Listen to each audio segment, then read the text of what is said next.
BIM test toplusuna yeni əlavə olunmuş sualın izahına baxaq. Şərtdə bizə deyir ki, ardıcıl 100 natural ədədlər sırasındakı ən kiçik və ən böyük ədədlərin cəmi 629-a bərabərdir. Bu sıradakı ən kiçik ədəd neçədir? Biz bilirik ki, natural ədədlər saymaq üçün istifadə olunan ədədlərdir. Yəni, məsələn, 1, 2, 3. Bura diqqət etsək, bunların hər birinin arasındakı fərq bir vahid olacaq. Onda bizə ardıcıl 100 natural ədəd deyirsə, birinci natural ədədimiz x olsa, digəri x üstəgəl 1 olacaq. Bundan sonraki x üstəgəl 2 və bu belə davam eləyəcək.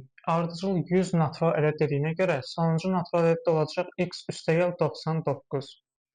Bizə deyir ki, ən kiçik və ən böyük ədədlərin cəmi 629-a bərabərdir. Aydındır ki, burada ən kiçiyi x-dir, ən böyüyü isə x üstəgəl 99-dur. Bunları cəmləsək, x üstəgəl 99 bərabərdir 629 olacaq. Buradan 2x bərabərdir 629 çıxılsın 99, yəni 2x bərabərdir 530 olacaq.